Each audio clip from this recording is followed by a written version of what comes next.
시작. 그러므로 형제들아 내가 하나님의 모든 자비하심으로 너희를 권하노니 너희 오늘 하나님이 기뻐하시는 거룩한 선지자로 드리라.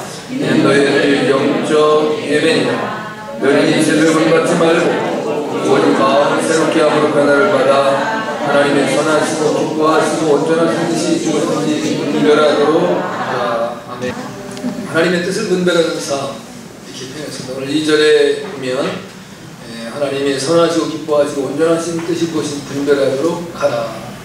분별한다라고 하는 것, 이건 이제 우선 깨달아야 분별할 수 있겠죠. 옳고 그름이 어느 것이 바른 것이고 어느 것이 그릇된 것인가를 깨달을 수 있는 은혜가 있어야 되는데, 로마서는 이제 기독교 교리 중에 정수라고 볼 수 있는 부분입니다. 사실은 로마서의 수신자는 우선 로마 교회라고 많이 쉽게 이해를 할 수 있겠지만, 로마 교회의 영향력을 행사하고 있는 유대교 지도자들입니다. 그들에게 이제 바울은 항상 어느 곳에 갔든지 교회를 이제 설립하고 또 교회를 세울 때에 먼저는 유대인 중심으로 세워집니다.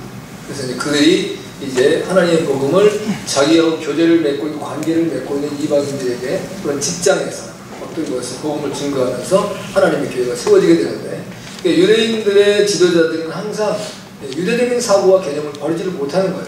여러분, 우리나라 한국 사람이 뭐 예를 들면 이제 미국에 가서 살면 한국 사람이 아니고 미국 사람 되는 건 어렵잖아요. 그런데 만약에 1.5세대도 있고 2세대부터는 좀 사고가 많이 달라지긴 하는데, 먼저 한국인으로 태어나서 한국의 문화 그리고 한국의 언어와 한국의 삶이 바탕이 된 사람은 어느 곳에 가서 그걸 내려놓기가 사실 어려운 거예요. 그건 뭐 틀림없이 뭐 유대인들뿐만이 아니라 우리도 마찬가지인데, 근데 유대인들이 이제 곡해하고 있는 부분 하나가, 하나님이 세상을 구원하려고 하는 목적이 오직 유대인만을 위한 하나님이시냐, 온 인류를 위한 하나님이시냐에 있어서 유대인들이 실패한 거죠. 유대인들의 입장에서는 오직 하나님 유대인들만을 위한 하나님이라고 생각한 거예요. 유대인들에게는 하나님께서 은혜를 주시고 복을 주시고 보호하시고 하나님 축복하시는 역사가 있는데, 이방인들에게서는 하나님께서 진노하시고 그들이 심판하시고 저주하신다는 생각을 가지고 있었기 때문에 이방인들에 대해서는 긍휼의 마음 자체가 없었죠. 하나님은 그렇게 말씀하시냐고, 아브라함 부셔도 아브라함에게 뭐라고 말씀하냐면 너는 복의 근원이 될지라 라는 말씀을 주신단 말이에요. 너로 말미암아 모든 온천하 만민이 복을 얻어야 된다. 그건 뭐겠어요? 그러면 너희가 먼저 여호와를 알고 하나님을 알고 예수님을 안 자로서 그 예수님의 생명의 복음을 이방인 가운데 증거하고 전해야 된다는 사고인데, 근데 그들의 사고는 그렇지 않았다는 것입니다. 우리도 이제 우리가 신앙생활을 가면서 이제 자꾸만 뭐가 이제 세상 사람들이 우리에 대해서 자꾸 반대를 하고 또 우리를 옥상한 눈으로 안 보고 우리와 이제 부딪히게 되는 상황이 생겨나고, 이제 이런 일이 자꾸 이제 힘들어질 때 우리가 이런 생각을 갈 수가 있거든요. 너는 니들 그렇게 살다가 그냥 지옥으로 멸망해 버려라. 난 이렇게 예수 잘 믿고 천국 가겠다. 라고 하는 것으로 우리가 생각할 수가 있는 부분이 되어진다는 거죠. 성경은 그렇게 말씀하시지 않고 이제 주님이 오시는 데까지 복음은 증거되어야 된다. 할렐루야. 아멘. 그러니까 우리가 이제 늘 세상을 향해서 이렇게 오그라드는 마음을 가지면 안 된다는 거예요. 이제 그렇게 되면 될수록 나 스스로가 지금 무언가는 잘못되어 있다. 우리가 유대인을 비난하지만 내가 유대인화돼 가고 있구나. 다른 말로 내가 온전히 율법주의로 내가 사로잡히고 있구나라는 것들을 기억하실 필요가 있습니다. 그 다음에 이제 로마서의 수신인은 로마 교회 성도들이죠. 그 다음에는 이제 지금 저와 여러분과 같이 온 세상의 모든 그리스도인들이 로마서를 이제 접하게 되는 것이고 받아보게 되는 부분입니다. 근데 오늘 이제 가장 중요한 부분에 대한 말씀, 우리가 로마서 1장부터 11장은 교리적인 부분이고 10장부터 16장은 삶적인 표현이라고 말하는데, 그건 이제 그런 쪽으로 나눠질 수는 있지만 그러나 꼭 그렇게 나눌 필요는 없습니다. 그렇지만 이제 우리가 오늘 로마서 12장 1절에서 우리에게 분명하게 하나님께서 이제 분석하시는 말씀은 뭐냐면, 구약의 예배와 신약의 예배가 바뀌었다는 것에 대한 것을 보여주는 거예요. 그러면 구약에서는 제물이 이제 소나 양이나 비루기에 정결한 이제 그 짐승을 잡아서 그 피와 더불어 그 제물을 번제단에 태워서 하나님께 올려서 제사가 되어지는 것인데, 우리 예수 그리스도가 이 땅에 오셔서 이제 교회를 세우시고 율법을 완성시키신 그 부분에 있어서의 안식에서 주일로 바뀌어진 예배에 있어서의 제물은 우리 자신이어야 된다. 그러니까 우리가 우리의 몸으로 하나님께 제물이 되어야 된다. 우리 자신. 그래서 저나 여러분들은 이제 주일에 이렇게 하나님 앞에 나와서 우리의 몸으로, 우리의 삶으로 하나님께 예배를 드리는 거예요. 그런데 우리의 몸을 어떠한 몸으로 드려야 되느냐? 거룩한 산 제물이 되어서 드려야 된다. 그러니까 이제 우리를 먼저 이제 내적인 거룩함이 있어야 되겠죠. 외적인 거룩함만 있는 걸 성경은 경건의 모양만 있고 경건의 능력은 없다라고 표현한단 말이에요. 경건의 능력을 얻기 위해서는 우리가 거룩해져야 되는데 거룩해지는 것은 하나님의 말씀과 기도를 통해서만 거룩해지고 다른 방법은 없다고 말씀하세요. 그러면 우리가 하나님의 말씀을 사모하고 말씀이 하나님이라는 걸 요한복음 1장에서 분명하게 말씀하죠. 태초의 말씀이 이 말씀 하나님과 함께해서 이 말씀 곧 하나님이십니다. 할렐루야. 그러니까 하나님의 말씀이 하나님이라고 하는 그러한 믿음을 가지고 우리가 말씀을 우리가 접하면서 그 말씀에 나를 쳐서 복종시켜 나가게 될 때에 내가 거룩한 모습으로 내가 바뀌어질 수 있다는 것이죠. 근데 그러다 보면 내가 부딪히는 현실이 있어요. 하나님의 말씀은 동으로 가라는 난 자꾸 서쪽으로 내 삶을 행해요. 그것이 바울이 말하는 바 로마서 7장의 모습입니다. 내 안에 두 가지 법이 싸우고 있다. 하나는 이제 믿음의 법이 있고 하나는 육신의 법이 있다는 거예요. 그러니까 육신의 법은 계속 하나님과 이제 반대되는 삶을 향해서 나를 걸어가게 만든다는 거예요. 그러나 믿음의 법은 오직 하나님 앞에 순종할 수 있도록 만드는데 그러면 내가 내 마음속으로 내가 생각할 때 내가 하나님께 오늘 순종하고 열심히 살아가자 라는 마음을 갖는데 실제로 나의 행동은 내 육체의 행동은 이제 육신의 법을 따라가고 있다는 거예요. 그래서 그가 스스로 뭐라 나는 공고한 자다. 이 사망의 몸에서 누가 나를 건져내냐. 내가 너무 고통스럽다. 여러분 한번 생각해 보세요. 여러분의 마음에 두 가지 법이 있어 계속 다투고 싸우면 이게 얼마나 힘겹겠습니까? 잠언서에서는 다투는 아내와 사는 것보다 운박이 혼자 사는 게 낫다랬어요. 육신적으로도 가정에서 부부가 사는데 남편이 말을 하면 한마디 하면 부인이 세 마디 하네요. 이건 살 수가 없는 거예요. 그럼 차라리 운박에서 혼자 살아라 이거예요. 혼자 살면 그런 고통과 아픔이 없다 이거지.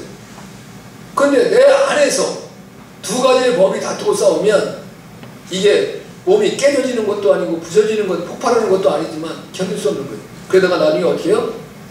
피가 거꾸로 솟아서 이제 혈압이 올라가고 혈압이 터지면 뇌졸중 걸려가지고 쓰러지는 거예요. 다른 거 없는 거예요. 여러분 뇌졸중 걸리는 사람들 괜히 걸리는 거 아니에요. 성경적으로 보면 두 가지 법이 싸우는데 그거를 결국 못 이겨가지고 싸우다가 결국 쫓아 올라가서 죽는 거예요. 간단해요. 그게 이제 하나님의 말씀대로 이제 하나님을 사랑하는 법과 육신을 사랑하는 법으로 그렇게 해서 이제 혈압이 솟아오르면 그 사람은 행복하지. 그런데 육신적인 두 가지 이제 자기의 욕심과 이제 내 욕심을 내려놓아야 되는 부분에 있어서의 다툼 때문에 그게 터지는 사람이 거의 많습니다. 그래서 혈압으로 쓰러지는 거예요. 그러니까 혈압이 걸리시는 분들은 보면 안타깝고 고통스럽긴 하지만 그 자기 욕심을 내려놓지 못해서 생기는 하나의 현상이에요. 그렇다고 모든 걸 그렇게 다 단정지으시면 안 돼요. 네. 그럴 가능성이 굉장히 높다는 사실을 기억하셔야 돼요. 자, 그러면 신년을 맞아서 우리가 이제 또 새로운 계획과 여러분의 목표, 나름대로 삶의 이제 의미를 찾으면서 이 안을 달려가셔야 될 것입니다.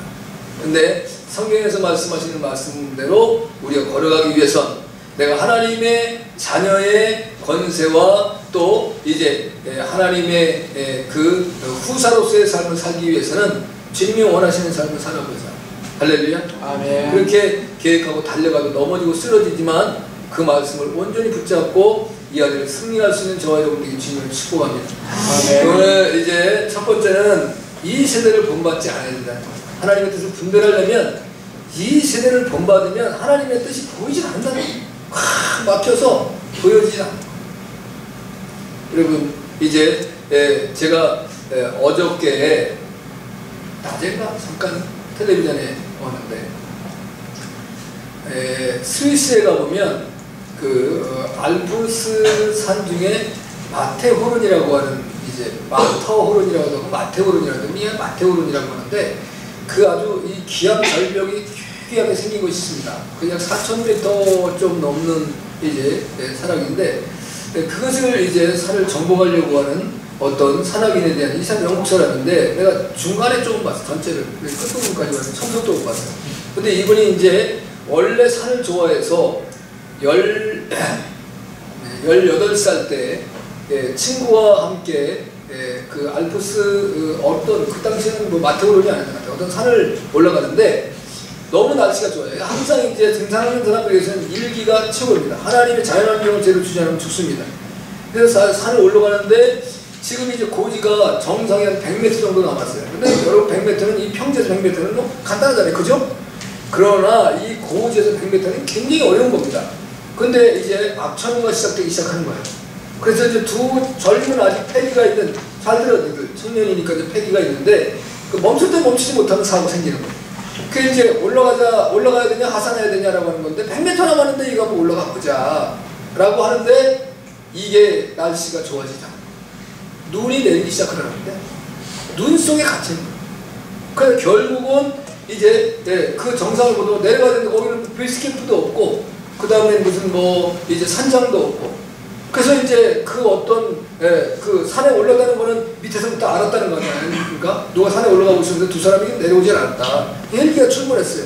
그런데 얼마나 걸려? 약 5m만 더 헬기가 내려오면 끌어올라갈 수 있는 상황인데 헬기가 구조대가 나오다가 그 사람 죽게 됐으니까 내려갔어요. 저녁은 껌껌해지고. 그런데 자기 친구는 저체온증이 와가지고 죽었어요. 자기 나중에 보니까 온 이제 손과 발이 그냥 얼음덩이가 된 거예요. 이거는 뭐 이게 차가운 얼음덩이가 된 거예요. 근데 그 다음날 자기가 죽었는 줄 알고 눈을 떴는데 그 찬란한 태양이 그 산 정상으로부터 쫙 비치는 게 너무너무 아름답더라는 거예요. 그래서 구조대가 헬기가 다시 와서 자기를 구조해갖고 왔는데 와가지고 응급조치하는 게 뭐 발물조치하는 뜨거운 물에다 집어넣는 거죠. 그 자기는 뭐 지금 정신도 못 차리고 있는 상태인데 걱정하지 말아라. 다 정상으로 될 것이다. 라고 하고 나중에 깨어나고 봤는데 양발과 양다리가 잘라진 거예요. 왜냐하면 이 그 동상 완전 얼어가지고 이제 그 썩어져지는 것이 온몸으로 침투가 되어 사람이 죽을 입장이 되니까 이 사람이 기절해 있는 상황에서 누구한테 이건 지금 사람을 살려야 되는데 무조건 잘라야 되는 거예요. 그 나중에 깨어나고 봤는데 양 팔이 두 개가 없고 다리가 없는데 이게 사람도 아니고 괴물도 아니고 차라리 죽은 친구가 더 자기 입장에서는 부러운 상황이에요. 그래도 불구하고 이 친구가 소망을 가요. 그리고서 계속 움직이면서 의족을 달았어요. 손에는 그냥. 근데 그 자기와 교제를 하던 아가씨가 하나 있었어요. 근데 야, 난 외국 사람들이 너무나 우리 한국 사람 같으면 그 여인이 어떻게 했을까요? 너 잘 살아라. 그리고 그냥 가면 되는 거야. 고무신 꺾고 지면 되는 거야. 근데 그 병 간호를 해주는데 그 남자가 그 아내 여자한테 그 사랑을 고백했어요. 둘이 결혼하고 자식을 셋을 낳았어. 이야, 진짜 뭐 먹고 사는지는 모르겠는데 하여튼 어떻게 뭐 돈이 부자인지 뭔지. 근데 이게 마테오른을 정복하기 위해서 그 이제 땀 흘리고 자기를 인도하는 사람을 하는데 세상에 건강한 사람이 가더라도 못 가. 근데 이제 아내와 자녀들은 걱정하는 거죠. 또 저런 몸으로 다 이제 의족을 양쪽에다 하고서 손은 이 팔목이 없어요. 이거 다 없어. 이거. 그런 걸 가지고 도전을 하는데 건강한 사람도 어려워요. 그래서 그 안내자가 약속을 하는 거예요. 네, 올라가서. 근데 이제 그 거기서도 100m가 남았어요. 근데 그날 갔다 그날 내려와야 돼요. 마테오르는. 하루 갔다 하루 와야 돼. 근데 그게 안 되면은 그 사람 못하는 사람들은 죽어요. 그러니까 결정을 내려야 돼요. 여기까지 올라왔는데 그러면 의족을 하고 또 이제 손이 없는 사람들이 이 장애인이 과연 이 험난한 산을 정복할 수 있는 게 어디까지인가라고 하는 것에 대한 도전과 실험도 되잖아요. 근데 거기에서 결국 결단을 내려야 되는 건데 자기 사랑하는 아내와 자녀들 때문에 그걸 포기했어요. 그래서 고백한 거예요. 내가 만약에 이전에 18살 때의 나의 모습이었다고 한다면 난 앞으로 돌진했을 것이다. 우리 안정을 취해야 된다. 안정. 다른 게. 그러니까 내가 육신적인 욕심을 따라서 무엇인가를 그것이 물질이 됐든 권세가 됐든 명예가 됐든 세상에 어떤 풍조로 나의 삶을 추구해 달려가다가 멈출 때 멈춰 쓰셔야 돼요. 멈추지 못하니까 사고가 나는 거예요. 예. 수많은 사람들이 그것으로 사고가 나는 거예요. 자, 이번에 이제 인도네시아에서 싱가포르를 가던 비행기에 선교사 가족 부부하고 어린 아이하고 이제 죽었잖아요. 168명이가 다 죽은 걸로 이해를 하는데, 예. 그것도 이미 예. 내가 볼 때는 교신을 할 때 늦은 것 같아요. 기상이 너무 안 좋다. 그러니까 안 좋은 걸 미리 알았을 거 아니겠어요? 그럼 빨리 해양을 했어야 된다. 아니면 이제 기상관청에서 그걸 정확하게 잘 읽어봐야 된다. 자, 우리가 이제 하나님께서 이 땅에 나리는 많은 이제 자연 현상 속에서 우리가 당하는 고통들이 있습니다. 그 중에 대표적인 것 하나가 지진이에요. 근데 지진이 난다 이거죠. 근데 지금은 이제 과학이 발달돼서 지진이 어느 정도에서 지금 오고 있으면 지진이 방향이 어쪽으로 가고 지진이 어떻게 될 것이다. 이걸 미리 전달만 잘해주면 전달을 잘못해주면 죽는 거예요. 정보를 잘못 받으면 그 죽는 거예요. 그러니까 지금은 늘 깨어있어야 돼요. 그러니까 하나님에게서 우리에게 주시는 정보, 하나님에게서 우리에게 전해주시는 메시지가 있다 이거죠. 이걸 잘못 들으면 죽는 거예요. 이 세대를 본받지 말라는 것은 죄악 세상을 따르지 말라는 말씀입니다. 오늘 이제를 보니까 너희는 이 세대를 본받지 말고 이 세대라는 것은 다 이제 어느 사람이든지 지금 예수를 믿는 어떤 사람들이 자기가 살고 있는 지금의 세대를 말해요. 이제 지금 2000년 전에 2000년 전 세대를 얘기하는 것이고 저와 여러분은 지금 이 세상의 어떤 모습, 세대의 모습이에요. 그러니까 저나 여러분이 하나님의 뜻을 분별하는 복된 삶을 살기 원한다고 한다면 지금 이 세대와 세상이 걸어가는 길을 본받으면 안 된다는 거예요. 쉬워요, 어려워요? 어려운 거예요, 여러분. 이게 간단한 것 같으면 하나님께서 그 말씀을 못 주시겠어요? 다 알아서 할 수 있을 텐데. 어렵다는 거, 쉽지가 않다. 우리가 지나간 과거에 이제 우리의 삶이나 우리의 선조들의 세대에서 봤을 때 아이 그걸 그래 못 이겼어? 이렇게 얘기할 수 있을 거예요. 그러나 그 당시에 그분들의 삶은 그 시대의 풍조와 그 세대의 모습을 벗어나기가 어려웠다는 거예요. 우리나라가 일제 36년의 강점기 동안에 한국인들에게서 많은 고통 중에 하나가 그게 뭐예요? 도박이었단 말이에요. 도박. 그래서 48장 맞아요, 파토? 네? 맞습니까? 네. 그걸 일본인들이 만들었다는 거예요. 이 한국인들이 나름대로 민족성도 강하고 의지도 강하고 끈기도 있는 민족인데 근면 성실한 민족인데 이 민족이 완전히 무너지게 만들 수 있는 방법이 무언가를 연구한 것 중에 하나가 그 화투라는 거예요. 그래서 이제 도박에 빠지게 만든 거예요. 그럼 여러분 이제 우리가 지금도 도박하는 사람들이 이제 있겠지요, 있기는. 뭐 지금 뭐 경마도 하고 여기 저 광명에 가고 경륜도 있더라고요. 그래서 경륜장 잘 되냐니까 잘 된대요. 뭐 주말 같은 데는 그 차 댈 데가 없고 사람이 들어갈 장소가 없을 정도로. 아이 뭐 그 말은 뭐예요? 이 안산에 뭐 저는 어디에 뭐 다이아몬드 광장 선부동 거기 선부동이에요? 네. 거기 보면 이제 화상 경마장이 있다잖아요. 그런데 안산의 주부들이 거기에 확 차면 돈도 많아? 네. 경마하면 돈 딸까요? 잃을까요? 잃어요. 잘하시네. 여러분 안 하시는 분이에요. 잃는다는 거 아시는 분은 안 하시는 거예요. 딴다는 생각을 가진 사람은 할까요? 안 할까요? 하지. 왜? 내가 돈 딸 수 있다. 게다가 패가 망신하는 거야. 세월호 사건 터져서의 비극 중에 비극이 뭐였습니까? 이혼해가지고 자식을 돌보지도 않다가 부인을 돌보지도 않다가 이제 그 사건이 터졌으니까 착 찾아와가지고 내가 챙길 몫을 챙기기 위해서 목숨을 걸고 드러나는 사나이들이 있었다. 이게 비극 중에 비극 아니겠습니까? 아무 문제가 없을 때, 나름대로 괜찮을 때 가정을 지키고 자녀를 사랑하고 아내를 사랑하고 이게 복된 거 아니겠어요? 아멘. 아멘? 아멘. 근데 그거 다 무너지고 난 이후에는 이제 내게 어떤 이득이 생길 것 같으니까 대드는 인간들의 모습을 완전히 타락한 죄악성의 모습을 보여주는 거예요. 세상은 다 누구를 위해서는? 자기를 위해서. 우리는 누구를 위해 살아요? 네? 주님을 위해 사는 거예요. 여러분 그 고백을 하셔야 돼요. 아멘. 아멘? 아멘. 그 고백이 나오지 아니하면 우리는 세상 사람과 다른 바가 아무것도 없는, 우리의 삶은 오직 주님을 위해 사는 거예요. 아멘. 그러면 주님께서 그것에 대한 상급으로 하나님의 나라를 우리에게 주시는 거예요. 아멘. 내가 이 땅의 것들을 주님을 위해 포기하고 주님을 위해 드려졌을 때 주님은 영원한 나라에서 하나님이 우리에게 누려야 될 상급과 영생의 놀라운 축복을 주시는 거예요. 아멘. 그걸 놓치시면 아무것도 안 된다니까요. 여러분이 세상적으로 이제 내가 이 세상에서 무언가를 더 많이 얻고 더 귀하게 살아가기 위해서는 예수님 믿는 순간에 무너지는 거예요. 그건 안 됩니다.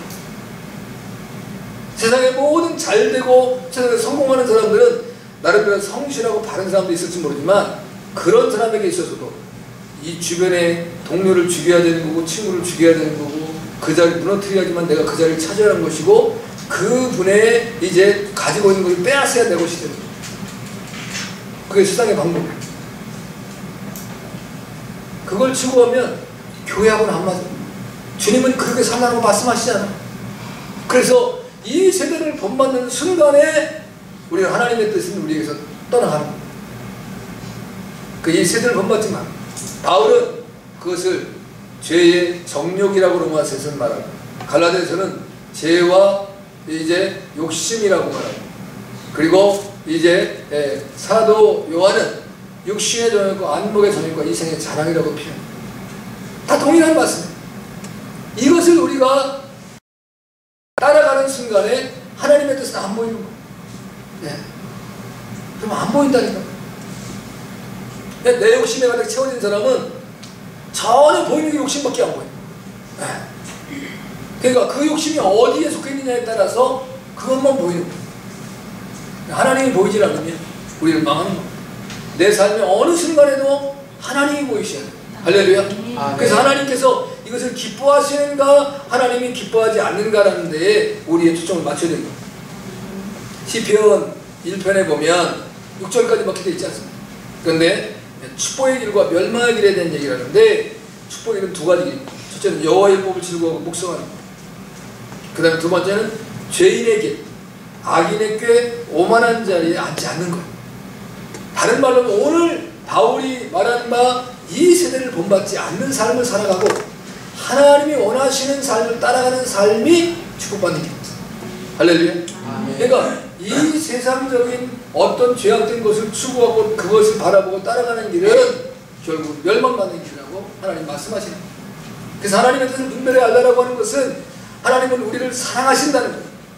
우리가 멸망하지 아니하고 우리가 영원한 생명을 누리고 살아갈 수 있는 축복을 주시기 위함입니다. 할렐루야. 네. 우리가 새롭게 삶을 살 때 죄가 멀리 떠납니다. 내가 이제 그런 내 세상적인 욕심을 내려놓는 순간에 죄는 우리와 상관없는 삶이 되는 거예요. 제가 늘 말씀하잖아요. 하나님은 우리에게 구하라고 말씀하신단 말이에요. 뭐를? 일할 양식을 구하라는 거예요. 잠언서 이제 30장에 보면 아굴의 기도가 나옵니다. 아굴이 두 가지가 하나님께 구했다고 했습니다. 첫째는 내가 이제 거짓된 말과 허황된 말을 하지 않게 해주세요.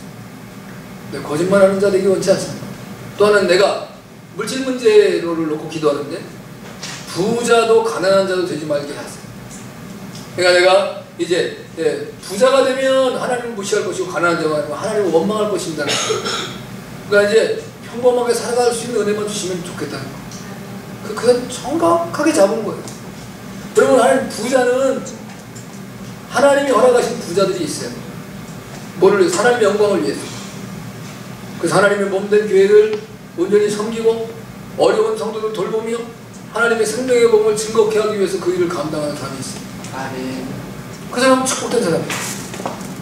그러나 그렇지 아니하고 내가 하나님께 그렇게 쓰임받지 못할 사람이 자꾸 하나님께 물질을 구하면 그 사람은 망하지. 물질 주면 죽는 거예요. 그 돈 때문에 하나님이 이제 보이지 않기 시작하는 거예요. 왜? 내가 하나님 되고 싶어. 그 욕심이 생겨요. 여러분, 남보다 내가 뭔가 더 많이 가진 것이 있고 목에 들어가. 주가 첫날부터 2015년 첫 주부터 그냥 어젯밤 뭐 해가지고 그냥 고개를 팍 숙이고 1년 내내 그러겠네. 정신도 차리가 이 삶이 계속 그걸 추구할 수밖에 없고, 그러면 내가 남보다 나은 것, 높은 것이 있다라고 하는 그 자부심 때문에 사람을 무시하기 시작합니다. 네. 돈 있는 사람보다 돈도 없는 게 이런 말이에요. 네. 그 다음에 이제 그 지식이 많은 사람은 개뿔도 모르는 게 이런 말 한다는 거죠. 그러니까 내가 가지고 있는 것으로 사람들을 무시하고 멸시하는 거예요. 왜냐면 자기가 하나님 되고 싶어요. 하나님은 사람이 사람을 무시하면 안 된다고 말씀합니다. 우리 인간들은 뭐냐면 더불어 사랑하며 화목하며 하나님을 경외하라는 겁니다. 아멘. 할렐루야. 아멘. 그게 우리 하나님의 축복인데, 내가 뭔가 있다라고 하는 생각을 갖는 순간에 그건 떠나가는 거예요. 내가 하나님 되고 싶어 한다니까요. 모든 사람이 마찬가지입니다. 목사도 마찬가지입니다. 장로, 안수집사, 권사 똑같습니다. 뭐 누구 대단한 게 아니에요. 그래서 우리를 겸손해야 돼요. 아멘. 그러기 위해서는 이 세상의 방법을 따르는 것이 아니라 하나님이 원하시는 뜻을 따라가려고 하는 거예요. 하나님이 기뻐하는 게 뭐냐? 하나님이 보이는 사람은 성공하는 사람이에요. 여러분이 올 한 해 동안에 여러분의 생각이나 일이나 행실에 늘 하나님이 모일 수 있기를 축복합니다. 아멘. 그게 행복인 거예요. 두 번째, 하나님의 뜻을 분별하는 두 번째 뜻은 마음을 새롭게 하라고 했습니다. 마음이라고 하는 말을 생각할 때마다 우리가 이제 예수님 앞에 나왔던 유대의 젊은 관원에 대한 얘기였습니다. 어느 이제 율법이 큰 율법입니까? 어느 계명이 큰 계명입니까? 그러니까 마음을 다하고 뜻을 다하고 힘을 다하고 정성을 다하여 주 너의 하나님을 사랑하라. 그리고 내 이웃을 내 몸같이 사랑하라. 그러니까 마음이라고 하는 것, 우리의 마음이 온전히 깨끗해지지 않으면 아무리 내가 이제 깨끗한 옷을 입었다고 해서 깨끗한 사람은 아니잖아요. 내가 이제 목욕 한 번 목욕탕 가서 해왔다고 해서 깨끗한 사람은 아니잖아요. 아니 육신적으로 깨끗하죠. 지난번에 우리 충 목사님 만나서 그러시더라고요. 돼지급이 내리면 그 돼지를 이제 까실하게 키워야 된대요. 그러니까 사료도 주지 말고 까실하게 하는데, 그러면 돼지가 까실해지 뭐냐면 빼싹 말라가지고 털만 길어진대요. 그럼 이거를 또 파는 방법이 있대요. 그냥 안 팔리잖아요. 그러니까 돼지를 목욕을 시켜야 돼요. 근데 이제 돼지를 목욕하게 시키려면 돼지는 물에 들어가서 목욕하는 걸 굉장히 싫어한답니다. 그럼 뭐냐면 돼지에다가 하이타이를 풀어가지고 돼지 몸에다가 이제 그냥 이렇게 뿌려주면 된대요. 그럼 그걸로 끝나는 게 아니라 그 다음에 즙을 갖다가 이제 한 군데다 푹 풀어놓고 놔두면 돼지가 이게 물이 귀찮으니까 거기서 팍 비벼가지고 깨끗하게 된대요. 그럼 그걸로 끝나는 것이 아니라 그 우리 바세린 비슷한 왁스가 있어요. 이제 몸에 이제 그 어떤 상처나 우리 바르는 거 있어요. 근데 그 왁스를 손에다 딱 올려갖고 돼지 덩어리를 한 납씩 때리면 이놈들이 지들끼리 비비고 해가지고 돼지 털이 바짝바짝 비치는 거예요. 그리고 시장에 가보면 이게 그냥 팔린다. 거기다 햇빛이 비치면 윤기가 바짝바짝 나고 깨끗한 돼지가 와 있으니까 다 사. 그러더라니까. 그러니까 이 돼지가 진짜 좋은 돼지인지 아닌지는 자체는 몰라요. 그렇죠? 근데 겉모습은 최고예요. 그러니까 겉만 깨끗하다고 우리 깨끗하면, 하나님은 우리를 뭐를 보신다? 중심을 보신다. 그리고 우리의 마음이 깨끗해야 됩니다. 새롭게 하는, 이제 이건 새롭게 하는 것은 새롭게 탄생하는 것과 같은 거. 그러니까 우리가 어린아이 같아지는 모습이 있어야 된다. 내가 어린아이는 아니지만 내 마음. 그래서 이제 우리는 나이가 드는 사람들은 어떻게 해요? 누가 무슨 얘기를 하면 그 얘기를 그대로 들어요? 생각해요? 생각해. 저게 지금 무슨 말씀을 하시는 건가? 근데 어린아이는 부모님이 말을 하면 그걸 그대로 믿어요? 생각을 해요? 그대로 믿어요. 그러니까 우리가 마음을 새롭게 한다는 것은 하나님의 말씀을 접할 때에 내 생각이 들어가지라. 아멘. 그냥 하나님의 말씀으로 받는 거예요. 아멘. 하나님이 이렇게 말씀하셨구나 따라가는 거예요. 그게 마음을, 새 마음을 갖는 거예요. 아멘. 근데 우리의 마음은 새 마음이 아니라 큰 마음이 됐어. 예. 그러니까 작다한 것이 막 와서 이제 계산을 해. 막 따져봐. 그러다가 정신이 하나도 없어. 뭐가 뭔지를 모르겠어. 혼미해. 깨끗해야 돼. 순수해야 돼. 아멘. 순전해야 돼. 아멘. 할렐루야. 아멘. 하나님 우리가 그런 마음을 가지시기를 원하시는 겁니다. 아멘. 아브라함이 갈대아 우리에 살 때에 하나님을 향한 열심은 분명히 있었어요. 아버지가 무슨 사람을 했어요? 우상을 만들어서 판단했어요. 이제 우상을 만들어서 팔았으니까 이제 얼마나 나름대로 우상 숭배가 만연해진 시대니까 수익이 좋았겠어요. 살아가는데 아무 지장이 없는 거예요. 너무 행복한 거예요. 해피하고. 그런데 아브라함은 하나님에 대한 열정이 있어요. 아버지가 외출을 하는 순간에 뭐 우상을 갖다 주러 갔는지 뭐 외출하는 순간에 이제 마침 이웃집에서 이제 무슨 좋은 일이 떡을 해가지고 왔는데 그 모든 우상들을 딱 부셔놓고 큰 놈 하나만 남기고 거기다 떡을 입에다 턱 불려놓았어요. 아버지가 와서 보니까 이게 보통이 이제 가업이 망했어요. 근데 이런 일을 할 녀석이 없어. 자기 아들밖에. 불렀다 보니까 내가 모르겠다고 이집에 떡을 가져와서 떡을 줬더니 서로 다투고 싸워가지고 이렇게 됐습니다. 그때 아버지가 굴복하는 거예요. 내가 그릇된 삶을 살아. 하나님께서 아브라함을 부르시지 않았겠어요? 성경에는 나와 있지 않는 이게 유대인들의 미드라시에 나오는 거예요. 이게 그들의 역사 속에 나오는 것이니까 믿을 만한 부분이겠죠. 그래서 하나님께서 아브라함을 본토 친척 아비의 집을 떠나라고 말씀하세요. 그럼 이게 떠나는 게 어떤 건가라는 고집을 하겠죠. 네, 떠나는 건 뭐예요? 너의 삶의 근거를 버리는 거예요. 죄악되니까. 그 죄악된 삶에서 살아가면 아무리 깨끗해져요. 안 깨끗해져요. 깨끗해지는 척하지만 또다시 그 모습으로 따라갈 수밖에 없는 거예요. 그러니까 이제 아브라함은 갈 바를 모르고 떠났다고 했어요. 하나님이 지시하셨다. 그 땅이 어느 땅인지는 몰라요. 그런데 결국 가족을 끌고 오다 보니까 가족이 고통. 이게 참 예수님을 믿는 데 있어서 제일 마지막에 우리가 힘들게 하는 게 누구라 그래요? 가족이라. 가족. 그래서 가족이 예수님을 다 믿지 않으면 굉장히 어렵습니다. 모두가 다 믿음이 있어서 그 믿음 중에 더 좋은 믿음이 있는 사람이 자꾸 앞으로 치고 나아가고 따라가고 그래서 우리의 믿음을 증진시키고 키워나가야지. 가족에서 누군 믿는데 누군 안 믿고 그러면요 정말 고통 많습니다. 고통 많습니다. 네. 헌금 제대로 못하지요. 주일 예배 제대로 못하지요. 왜? 그것만 하면 집안에 싸움이 나니까. 이게 뭐 사는 게 아니야. 근데 하나님을 향한 열심, 천국에 대한 소망으로 살는데 서로 주를 위해서 열심을 내는 거예요. 물질도 이제 아내는 아내대로 남편대로 더 많이 드리려고 하는 거예요.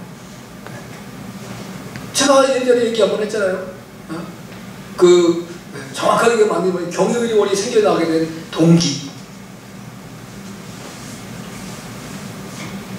한의원하는 부부인데 집회를 왔는데 경상도에서 집회를 하는데 교회를 새로 짓는데 돈이 없으니까 작정을 하는데 이 사람이 집이 두 채 있었는데 남편이 하나 있는데 아내도 남편이 있는지 모르고 자기도 하나 있어요. 집에 가서 보니까 집 두 채를 다 드렸어요. 그러니까 이제 두 채를 다 드렸으니까 이거 모르고 했으니까 한 채는 돌려달라고 할 수 있잖아요. 당신은 당신의 믿음으로 나는 내 믿음으로 드렸으니 우리의 삶을 하나님이 책임져 주시겠지. 그래 그날부터 여관방을 얻어서 살았대요. 또 부부가 자녀들 다 키웠단 말이에요. 그 여관방에 무슨 하나님을 누가 오겠어요. 근데 그 당시에 경희대 총장의 사모님께서 관절을 앓고 있었는데 미국에 2번 수술하고 최고로 좋다고 못 고치는 거예요. 그래서 어떤 그 집회를 하는 목사님이 너무 마음의 양심이 찔리는 거예요. 아니 세상에 이런 일이 담임 목사의 얘기를 듣고 돌려준다고 안 받고 어차피 하나님께 드린 거니까 그건 믿음으로 드렸는데 그래서 이 사람들을 어떻게 살려야 되나 고민을 하다가 경희대학교 총장을 아는 사람이기 때문에 한번 찾아가 얘기를 했대요. 내가 아는 훌륭한 한 의사가 한 번만 가. 두 번 가라고 해도 아꼈다. 내가 미국에서 두 번 수련 나는 누구든지 안 그래. 근데 이 사람은 정말 명의다. 한번 가요. 그래가지고 삼고 초려를 해서 이제 여관방을 데리고 갔는데 이게 보니까 한의원도 아니고 여관방에 있네. 믿음이 생기겠어요? 안 생기겠어요? 친구도 김이 셌어. 근데 어차피 왔으니까 기도하고 침을 한 방 찔렀는데 그걸로 어떻게 됐을까? 해결됐어. 완치가 됐어. 할렐루야. 그래서 경희대 총장이 무엇을 해드리면 좋겠습니까? 그래서 서울에 와서 이제 그 한의를 하다가 그러면 우리 학교에 한의학과를 하나 세우잖아요. 그래서 경희대 한의학과가 생기고 경희한의원이 생겨야 돼요. 내가 그 얘기를 듣는 순간에 어떻게 했을까? 할렐루야를 외쳤겠지. 좋으신 하나님. 예. 만약에 그게 안 됐다고 한다면 그래도 다니엘서 3장에 있는 것처럼 그리 아니하실지라도 하나님을 섬기고 살아가야죠. 아멘. 그렇지만 하나님은 놀라운 역사를 이루셨습니다. 아멘. 여러분 중요한 거예요. 예. 그래서 가정이 온전히 복음화 돼요. 여러분 너무너무 행복한 겁니다. 예수님이 그 사람은 행복해요. 예수님 없이 살면 행복한 것 같은데 행복하지 않아요. 결정적인 순간에 뭐가 자꾸 틀어져. 마음이 같지 않아요. 예수님 은혜 안에서 승리하는 삶을 살고 싶고 합니다. 아멘. 요한 웨슬레가 이제 그 어머니가 수산나예요. 총 16명의 아들인가를 낳았어요. 나는 그래서 이 집에 부인이 그 엘가나처럼 며칠 있었나 보다 생각했어요. 16명을 낳았으니까. 근데 요한 웨슬레가 15째인가 돼. 그런데요, 그가 세계를 변화시키는 영국을 살리는 위대한 사람이다. 하나님의 믿음 안에서. 그래서 이제 요한 웨슬레는 하나님을 사랑하는 열정을 보여준 많은 것 중에 하나가 새벽 기도였다. 그 시대에 새벽 기도라는 것 자체가 없었어요. 대한민국에는 새벽 예배 누가 만들었다고 해요? 길천주 목사님이 만들었대요. 그래서 이제 목사님들이 새벽 예배 계신 사람은 길천주 목사님한테 꽁시렁꽁시렁 그거 많이 만들어놨거든. 근데 이게 그 1907년 평양 대부흥의 시발점이 하디 목사님의 집회로부터 시작이 되긴 했지만, 그러나 이제 그 한국의 시발점을 만든 건 길천주 목사님. 그래서 그분이 새벽 제사를 쌓기 시작한 거예요. 할렐루야. 요한계시록 1만 독 하셨다는 분입니다. 요한계시록 1만 독. 여러분 얼마나 대단하신 분입니까? 놀라지나 1만 번이 얼마인가를 잘 모르신 것 같아요. 난 1만 번 쉬지도 잘 못해봤어요. 하나님을 사랑하는 거예요. 네. 마음을 새롭게 하면 세상을 따라가고 세상을 쫓던 모습에서 주님을 사랑하고 주님을 쫓는 모습으로 바뀌어지는 거예요. 할렐루야. 아멘. 이게 새 마음을 갖는 거예요. 아멘. 자, 이제 예수님이 두 가지 기도가 있었습니다. 예수님의 기도의 대표성은 먼저는 뜻이 하늘에서 이루어지는 것처럼 땅에서 이루어지기를 원하는 기도 드렸어요. 예수님, 하늘에서 뜻이 이루어진 것처럼 땅에서 이루어지게 하옵소서. 아멘. 그 다음에 두 번째는 나의 원대로 마옵시고 아버지의 원대로 되어지는 것. 겟세마네 동산의 기도. 예수님이 마태복음 5장부터 7장을 산상수훈이라고 말씀하셨어요. 제자들이 기도를, 세례 요한 제자들이 기도를 가르쳐 주셨는데, 세례 요한의 제자들이 거의 예수님의 제자로 다시 이제 바뀌어가잖아요. 그때 예수님께서 하셨던 기도가 마태복음 6장 13절, 우리가 그 주기도문이라고 하는 기도. 그때 예수님께서 하늘에서 뜻이 하늘에서 이루어진 것처럼 땅에서 이루어지기 위한 기도. 내 욕심을 위한 기도가 아니라니까. 그게 새 마음. 나만을 위해 사는 삶은 새 마음이 아니에요. 세상 사람은 다 자기를 위해 산다니까요. 우린 누구를 위해 산다? 하나님. 주님을 위해 사는, 하나님을 위해 사는 거예요. 그 마음으로 바뀌어야 되는 거예요. 아멘. 하나님을 위해 살게다 보면 이웃에 대한 눈이 사랑의 눈으로 돌아가요. 아멘. 나만을 위해 살아가면 영생 누가 죽어도 신경 안 써요. 나하고는 관계없는 일이야. 네, 나만 그냥 잘 되면 되는 거예요. 근데 하나님을 위하고 하나님을 사랑하며 살아가면 이웃의 고통받는 이웃도 보이고 누군가를 그 사람의 영혼을 구원해줘야 될 이웃도 보이고 다 보여지게 돼요. 할렐루야. 아멘. 그러니까 전도도 하고 선교도 하고 열심히 기도도 하고 열심히 봉사도 하고 헌신도 하는 삶을 살아갈 수 있는 거예요. 가장 값지고 아름다운 삶. 이게 새 마음을 갖는 겁니다. 마지막으로는 몸을 하나님이 기뻐하시는 산제물로 드려야 된다. 이건 이제 결국 오늘 영적 예배라고 답까지 주셨는데 예배의 삶을 사는 거예요. 일제로 너희 몸을 하나님이 기뻐하시는 것만 산제물로 드리라. 이건 너희들 영적 예배입니다. 제물은 희생의 제물을 드리는 건데 그것은 잘 구별된 예물이 돼야 됩니다. 자, 구약의 제사에 하나님 앞에 예배를 드릴 때, 제사를 드릴 때 제물들을 그냥 아무거나 갖다 쉽게 드렸습니까?